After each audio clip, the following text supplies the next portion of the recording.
Hello, welcome back. It is a beautiful Monday, and today we're going to get into the government and economy of Mexico, Central America, and the Caribbean. This is going to be Unit 3, if you happen to forget.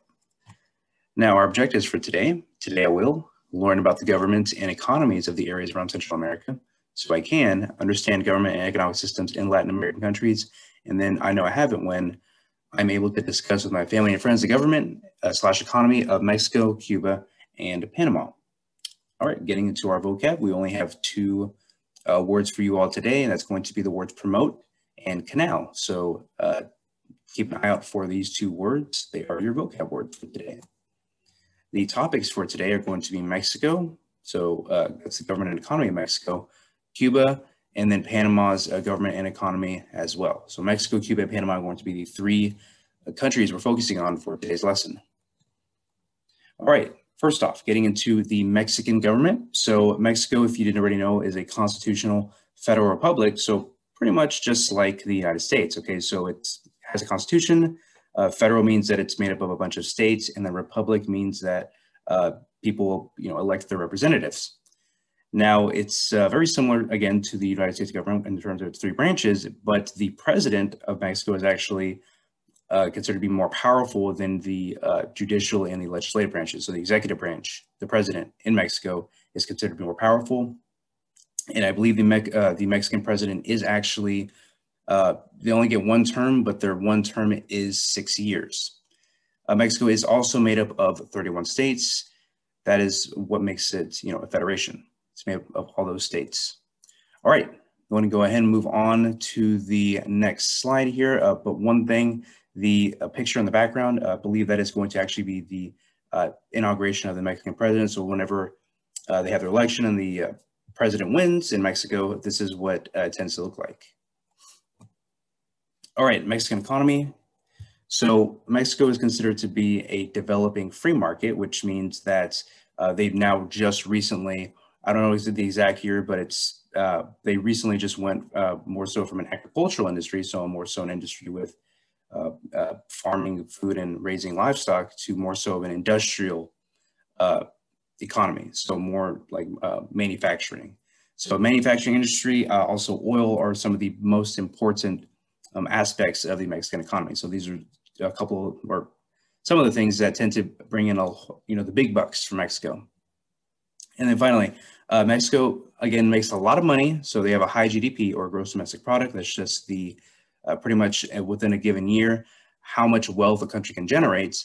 So Mexico does make a lot of money, but there is still a very large gap between the rich and the poor that is still an issue even today.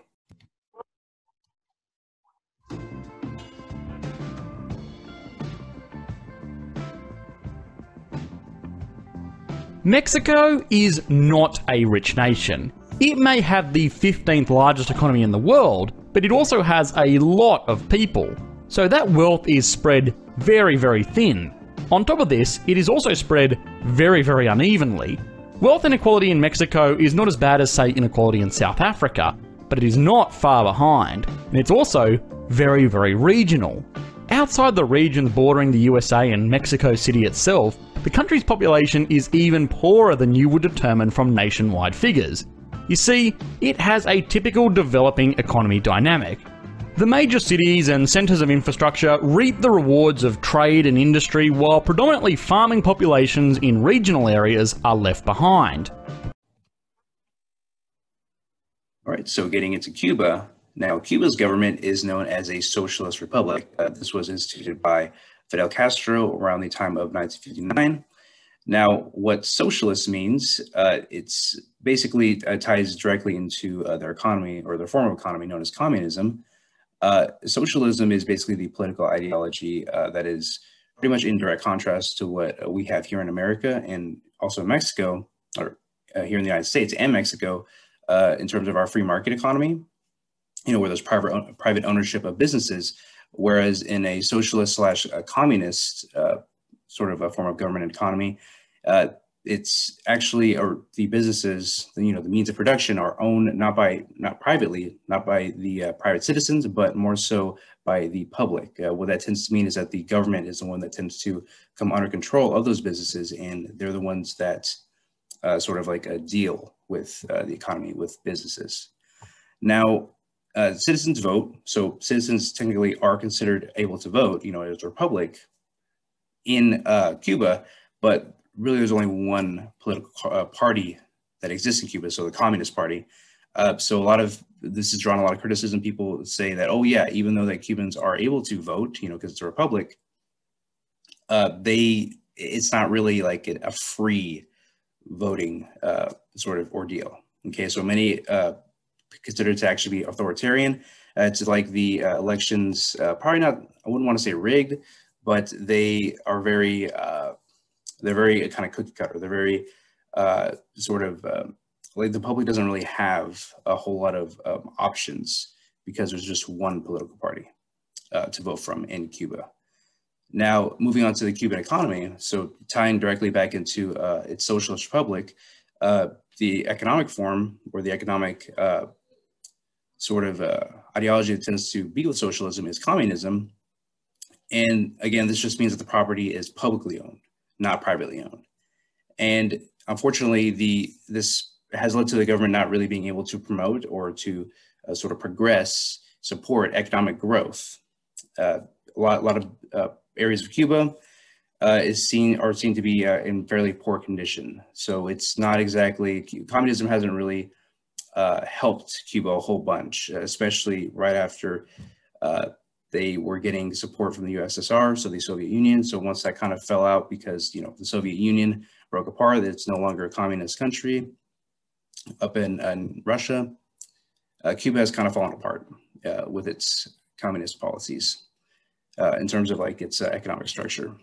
Now, interestingly enough, there was a trade embargo. So an embargo is kind of like a stopping of trade between the United States and Cuba. And this was instituted around the time of 1958. And this is still in effect today. So what that means is basically the United States and the Cuban government really just didn't get along, and the United States just completely cut off its trade with Cuba. And that basically means that there's no businesses that are in the United States that really conduct trade with Cuba. And this has actually led to some interesting effects, such as you can see in the background here, some very old-timey looking cars. So cars that you probably see in the United States around the 1950s, because the trade halted between the United States and Cuba around the time of the 50s, case of 1958. It's kind of like Cuba's stuck in this sort of like time machine with its old-timey looking cars, because again, there weren't any there wasn't cars coming from America to Cuba that came after 1958. So they're kind of stuck with these old-timey looking cars here in the background. All right. So now we're about to get into a video that discusses the youth's perspective on living in communist Cuba. Raúl, para mí es una persona mediocre. Raúl para mí es mediocre. Raúl Castro, lo único que tiene de bueno es Castro, igual que Fidel Castro.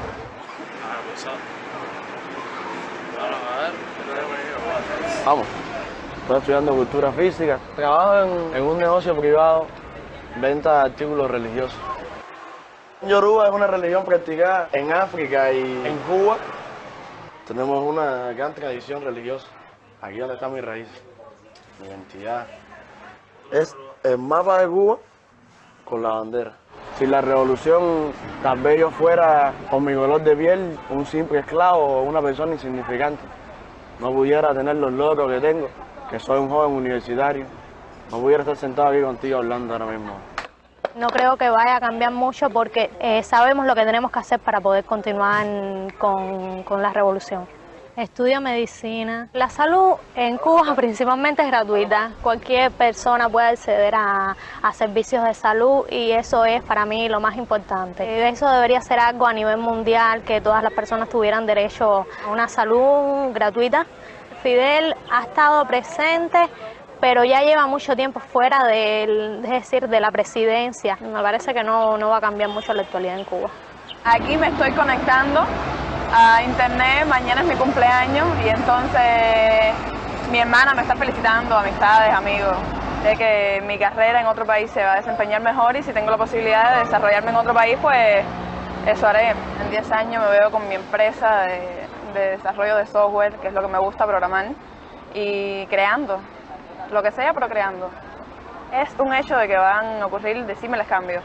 Ahora, los que sean, no lo sé, pero sí va a ocurrir muchos cambios en Cuba. Ojalá positivo, ¿no? All right, so just a little discussion time here. So what did y'all make of that video? Especially given the previous slide just before the video here that we just saw. It seemed to portray Cuba in a kind of a negative light, you know, with its fairly poor economy. It seems like the election system in Cuba doesn't seem to really be one of freedom, you know, given that it only has one political party and it's a, you know, a socialist government.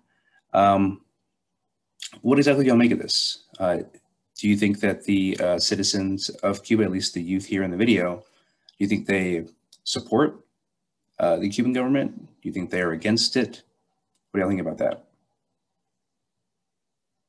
And then after you answer that question, what do you think, or how do you think it may differ from the way we live here in the United States? Maybe are there things in the video that weren't exactly shown, or maybe things that just weren't brought up about Cuba? Think about that and pause and discuss that. All right, so now that brings us to our last discussion topic here, which is going to be about Panama. Now, Panama's government is a representative democracy. So just like the United States, the citizens are able to elect in their government officials. Not really a whole lot else to say there, you know, very, very similar to what we have here in the United States. Now, going on to the Panamanian economy, like the United States, it is capitalist, or also known as free market. You know, citizens own, privately own their own businesses, their own companies. This is, or the Panamanian economy is really based around the services industry. So really things like tourism, banking, and what we're about to get into, especially in a little clip here in a second, the Panama Canal. Now, there's a high, or Panama has a high GDP. So again, gross domestic product, this is pretty much in a given year, how much wealth does a country make in a given year. But unfortunately, just like very similar issue with Mexico, there is a large gap, sort of a large sort of divide between the rich and the poor in Panama. So there's not really what we call a, well, there is a middle class, but it's not nearly as big as what we have here in the United States. Middle class is just sort of that sort of middle ground where people have, you know, they're not exactly poor, but they're not, you know, quite rich. It's more of a middle ground, but unfortunately, in Panama, just like Mexico, there really is a large gap. You're pretty much either really rich or you're going to be very, very poor. And again, there's still a middle class, but it's not exactly very large. And then getting into the Panama Canal. Okay, so if you don't already know, the Panama Canal is going to be one of the world's most important waterways. It pretty much prevents, so you know how South America is in terms of where you have to, let's see, my hands are in the wrong spot. So you have to go all the way around, sail all the way around if you're going from like maybe Europe all the way to Asia, and you need to sail all the way around South America and then go all the way to Asia from there, you know, if you don't want to go through the, you know, Arctic Circle. Well, the Panama Canal is pretty much like a shortcut through Central America that prevents you having to go all the way down through, I believe it's called Cape Horn, all the way down across South America. You can just cut through Panama, what is known as the Panama Canal. Okay, and a canal is just a man-made or artificial waterway built for the passage of ships, or it could also be used for irrigation of water. Now, we're going to get into a little video that explains a little bit more about the Panama Canal. Of the Panama Canal is pretty easy to understand. It turns a journey of this into this.